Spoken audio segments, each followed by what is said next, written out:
प्यारे बच्चों, गास की प्रवेशी, इसके पहले एक उपयोग हमने बताया था आपको। अनंत लंबाई की आवेशित चालक तार के कारण उसके निकट विद्युत क्षेत्र। अब विद्युत आवेश तथा क्षेत्र की यह एक और हेडिंग है। अनंत लंबाई के समतल आवेशित चादर के कारण विद्युत क्षेत्र, electric field due to an infinite plane sheet of charge. अब सवाल यह है कि ये इनफाइनाइट अनंत लंबाई की आवेशित चादर क्या होती है? लेक्चर 12। देखो बच्चों, समय बचाने के लिए हमने एक चादर बना ली है। वैसे हम यहां पर ये देख रहे हो, कागज है, पतली कागज। इसकी मोटाई को हम गणना नहीं करेंगे, मोटाई के बारे में नहीं सोचेंगे। इधर से देखो, ये आवेश से बनी हुई चादर है। जैसे सब धनावेश का ही चादर है। इधर से भी देखने पर लगे कि आवेश से बनी हुई चादर है। दोनों ओर से देखने पर धनावेश ही नजर आए, ऐसा ही इधर से भी नजर आए। आपको नजर नहीं आ रहा है तो हम यहाँ पे बना दे रहे हैं।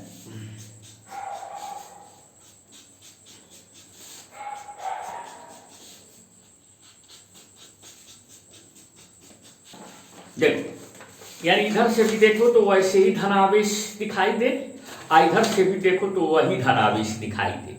यानी ये चादर इतनी पतली है कि जैसे लग रहा है कि धनावेश से बनी हुई है। अब इसके कारण इसके आसपास कहीं हमें इलेक्ट्रिक फील्ड, विद्युत क्षेत्र निकालना है गास की प्रमेय का उपयोग करके। तो सबसे पहले हमें यह देखना है कि डायरेक्शन किधर। तो देखिए, हालांकि ये बिंदु, यहां पे कोई पॉइंट मान लो, चादर वैसे ही बनाया है, ऐसा ही ऐसे रखी है, ऐसे रखी है, इस तरह से। अब इसके निकट कोई बिंदु ले, मान लो यहां पे P है। दूसरी बात, इस चादर पर आवेश समान रूप से वितरित है, यूनिफॉर्मली डिस्ट्रीब्यूटेड है, माने समान क्षेत्रफल पर समान आवेश है। एक काम करो, इस बिंदु से यहां पे लंब डाल, चलो डाल देते। इसके पास पहले दिशा हम पता कर रहे हैं। इसके पास इधर कोई बिंदु ले लो, यहां पे कुछ दूरी पर एक छोटा सा क्षेत्रफल ले। अब उतनी ही दूरी पर इस साइड में उतना ही क्षेत्रफल ले लो। तो जितना आवेश यहां होगा उतना ही आवेश यहां भी होगा, और इनको हम यहां से मिला देते हैं।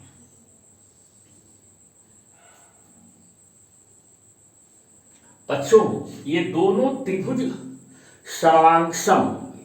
क्या होंगे? सर्वांगसम होंगे। अब क्योंकि ये बराबर है इसके, ये हमने लंब डाला है, परपेंडिकुलर डाला है, और ये 90 है और ये 90 है, तो साइड एंगल साइड से दोनों सर्वांगसम होंगे। तो ये दूरी और ये दूरी बराबर है। तो जैसा कि तुम जानते हो कि Q आवेश से, अगर कोई Q आवेश यहां रखा गया है तो इससे R दूरी पर कोई पॉइंट है, तो वहां इसके कारण तीव्रता का मान होता है 1/4 पाई एप्सिलॉन 0 Q/r²। तो Q और R बराबर हो तो तीव्रता का मान बराबर होगा। तो यहाँ भी जो Q है उतना ही आवेश यहाँ भी है, क्योंकि समान क्षेत्रफल लिए गए हैं और समान आवेश है। इससे इस बिंदु की दूरी और इससे इस बिंदु की दूरी बराबर है, इसलिए इन दोनों के कारण इस यहां पे तीव्रता के मान बराबर होंगे। अब दिशा, अगर यहां इस पॉइंट पर दिशा की बात करो तो यहां सूक्ष्म धन परीक्षण आवेश रख दो Q0, हम इसको सूक्ष्म धन परीक्षण आवेश को अक्सर Q0 से दर्शाते हैं। तो ये धनावेश किधर प्रतिकर्षित करेगा, ऐसे रिफ्लेक्ट करेगा, और ये वाला जो धनावेश है वो ऐसे रिफ्लेक्ट करेगा, और दोनों के कारण जो तीव्रताएं हैं वो मान में बराबर है।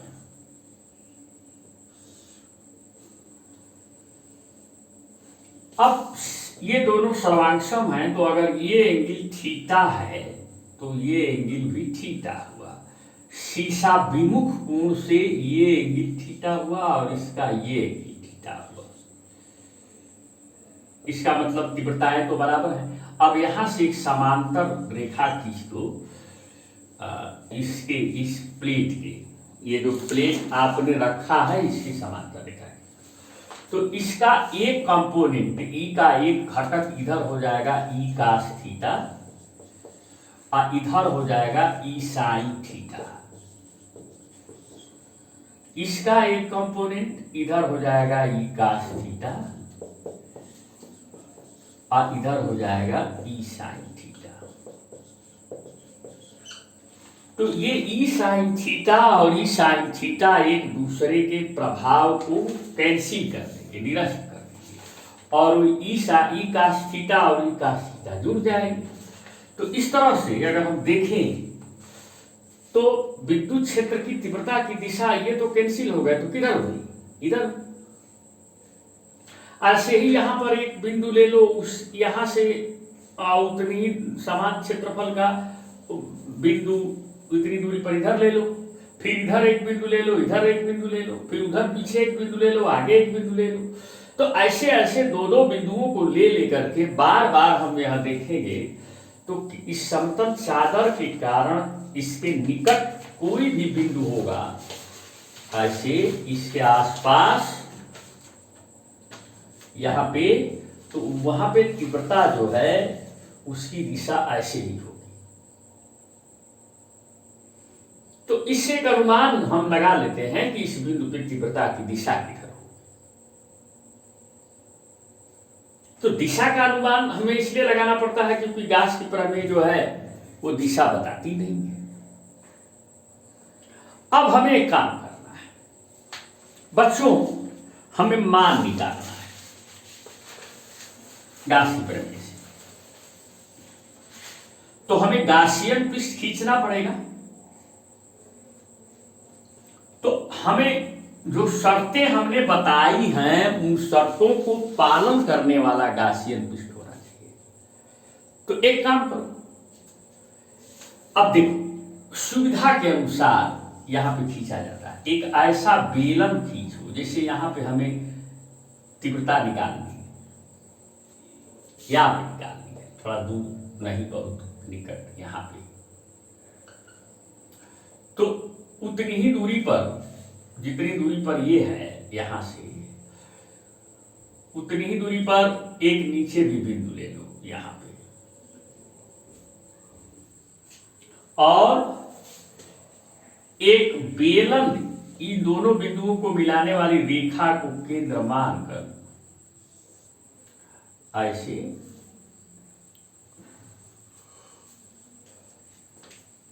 एक बेलन सिलेंडर,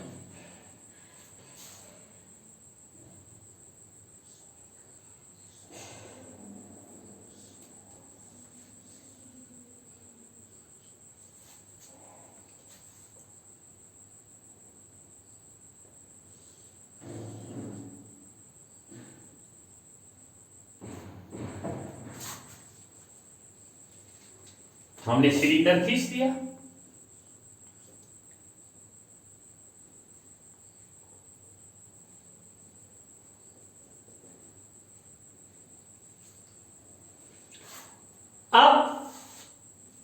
चादर पर इतनी दूरी में जो आवेश था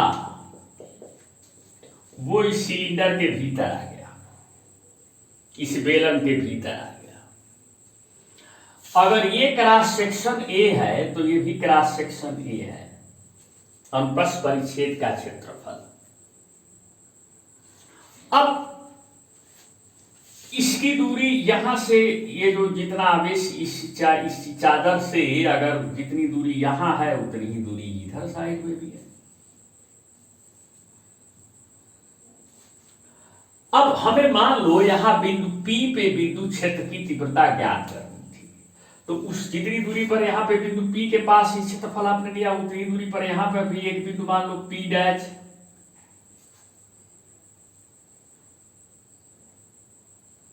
अब देखो इस बिंदु P के पास अगर एक सूक्ष्म क्षेत्रफल ले रहे हो, क्षेत्रफल ऐसे,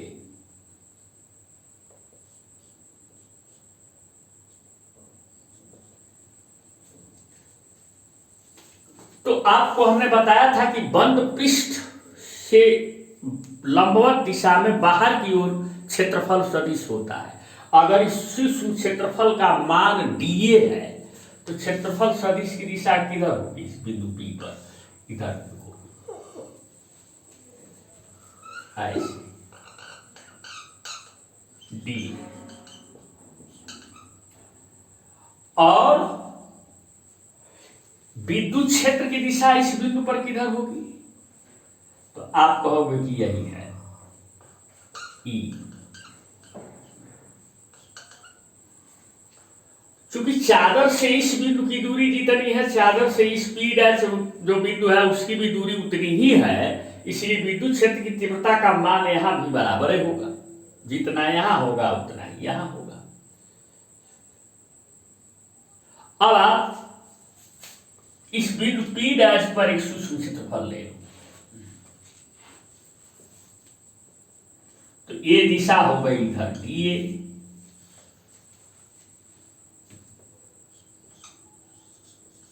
क्षेत्रफल सदिश का, और तीव्रता की दिशा भी इधर लंब दिशा में नीचे की ओर ही होगी। अभी आपने देखा है दिशा के बारे में। तो ये जो समतल पृष्ठ है बेलन के, इन पर तो विद्युत क्षेत्र के तीव्रता की दिशा और क्षेत्रफल सदिश की दिशा दोनों समान है, लेकिन जो वक्र पृष्ठ की बात करते हो बेलन के, कर्व सरफेस की बात करते हो, अगर यहां पे सूक्ष्म क्षेत्रफल ले लो इसके कर्व पृष्ठ पे, इसके वक्र पृष्ठ पे, तो dA की दिशा इस सूक्ष्म क्षेत्रफल के लंबवत इधर पड़ेगी,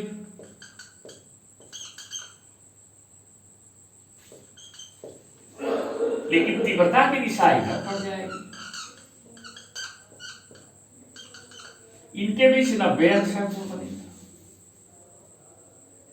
इसलिए इसके वक्र पृष्ठ से होकर कोई भी फ्लक्स नहीं जाएगा।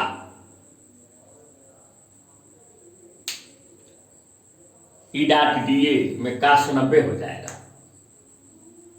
तो फ्लक्स किधर से जाएगा? केवल इस समतल पृष्ठ से जाएगा और इस समतल पृष्ठ से जाएगा।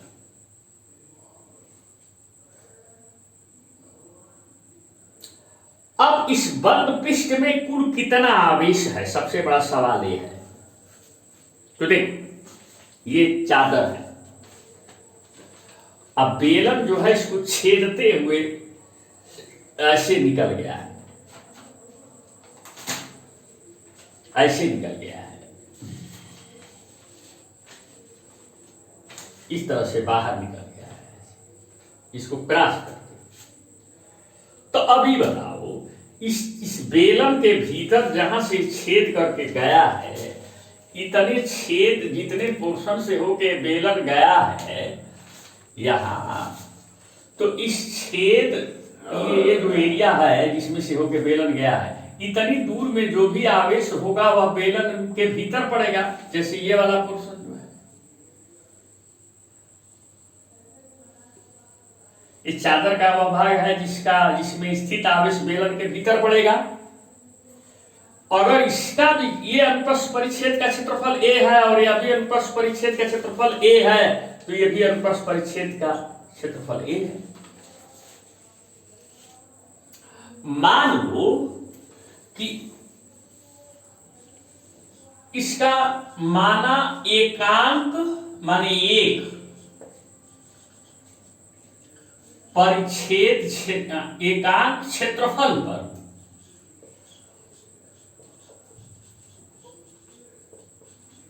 किसके चादर के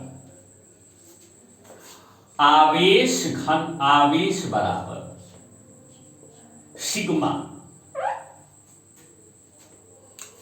ऐसे सिग्मा। तो इस चादर के भी इस बेलन के भीतर कितना क्षेत्रफल है इस चादर का ए। तो गासियन पृष्ठ में कितना आवेश पड़ गया Q बराबर सिग्मा ए। एक क्षेत्रफल पर आवेश अग्नि ए। तो गासियन पृष्ठ से गुजरने वाला कुल फ्लक्स कितना हुआ फाई ई बराबर Q बाई एप्सिलॉन 0 और Q का मान कितना है बच्चों सिग्मा ए बाई एप्सिलॉन 0। ये गासी प्रमेय था। तो गासी प्रमेय से तो हमने फ्लक्स निकाल दिया कि इतना फ्लक्स जाना चाहिए, निकलना चाहिए, इतना फ्लक्स इस बेलन से होना चाहिए, इतना विद्युत फ्लक्स होना चाहिए। अब हम डायरेक्ट फ्लक्स निकालते हैं। ये तो हो गया क्वेश्चन नंबर 1। अब डायरेक्ट फ्लक्स निकाल।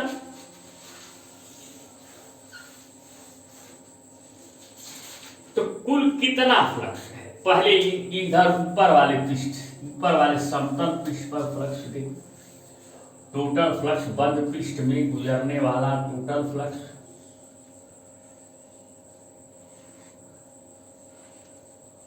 तो पहले ऊपरी समतल से पृष्ठ से गुजरने वाला टोटल फ्लक्स, फिर निचले समतल से गुजरने वाला फ्लक्स और वक्र पृष्ठ से गुजरने वाला फ्लक्स। तो पूरे बंद पृष्ठ से गुजरने वाला टोटल फ्लक्स जो होगा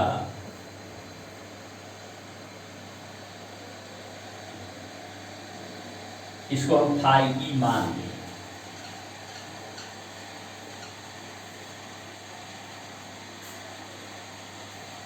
तो ऊपर वाले से देखो यहां से गुजरने वाला फ्लक्स इंटीग्रल करोगे एरिया ए पर, एरिया ए पर छोटा छोटा एरिया में बांट लो E dot B, E dot B. अब प्लस नीचे भी एरिया ए है, एरिया ए पर ई डॉट बी।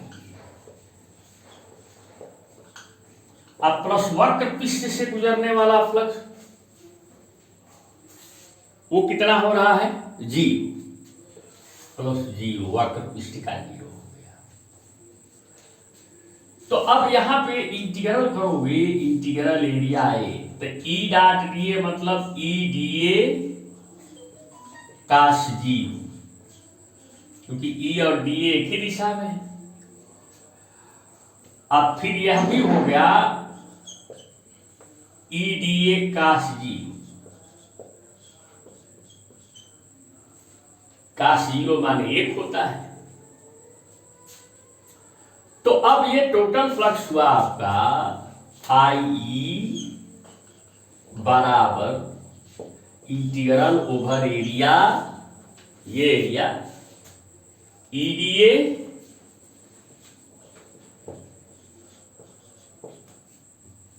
का 0 बराबर 1 ई डी ए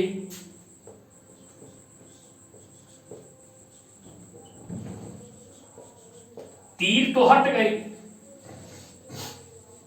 अब इस ई का मान इस एरिया पर जो है वही इस एरिया पर भी है, क्योंकि ये दोनों एरिया, ये दोनों क्षेत्रफल जो है इस प्लेट से समान दूरी पर हैं। तो सममिति के हिसाब से ई का मान दोनों पर बराबर है। यहाँ मान ही है, दिशा तो है नहीं। हालांकि ये दिशा इधर है, ये दिशा है, यहाँ दिशा नाम की कोई चीज तो है नहीं। साफ साफ देख लीजिए, यहाँ से तीर तो हट गया। ये मान दोनों ई यहाँ और यहाँ ई पे मान बराबर, तो ई यहाँ पर क्या हो गया, बाहर हो गया। इस पूरे क्षेत्रफल पर ई का एक ही मान है और वही मान इस पूरे क्षेत्रफल पर भी है, क्योंकि दोनों क्षेत्रफलों की इस शीट से दूरियां बराबर हैं। इंटीग्रल एरिया डी प्लस ई इंटीग्रल एरिया डी। तो ऐसे डीए क्षेत्रफल का मान आपको जोड़ना है, तो यही क्षेत्रफल में मिलेगा। और यहां पर भी डीए जोड़ोगे तो यही क्षेत्रफल मिलेगा। तो कुल क्षेत्रफल कितना है ए, और ये क्षेत्रफल कितना है ए। तो यह हो गया ई ए अब प्लस ई ए बराबर कितना हो गया 2e ए। यानी आप अगर डायरेक्ट निकालते हो फ्लक्स तो आपको मिल गया फाई ई बराबर 2e ए। ये इक्वेशन नंबर 2 है। तो बच्चों यहां पर तो आप इनडायरेक्ट रूप से गास का प्रमेय यूज किए हो, गास की थ्योरम यूज किए हो, और यहां पे डायरेक्ट फ्लक्स निकाले हो। अब दोनों तो एक ही है तो बराबर कर दो। तो 2e ए बराबर ये वाला सिग्मा ए अपान एप्सिलॉन जी, ये और ये बराबर हो गया। जब बराबर कर ही लिए तो अब देखो ए से ए कट गया तो ई बराबर क्या हो गया सिग्मा अपान 2 एप्सिलॉन। ये यहां पर विद्युत क्षेत्र की तीव्रता का मान है, चाहे यहां पर भी मान है, वैल्यू है, मैग्नीट्यूड है, दिशा नहीं है। अगर दिशा दिखाना चाहते हो तो इस दिशा में एक एकांक सदिश मान लो, कुछ मान लो, n कैप मान लो। अगर यहां पर तुम दिशा दिखाना चाहते हो तो उसको वेक्टर फॉर्म में लिख दो, E बराबर सिग्मा अपान 2 एप्सिलॉन 0 क्या ऐसे लिख दो। बच्चों इस सूत्र को ध्यान से देखो, इसमें ए नहीं है,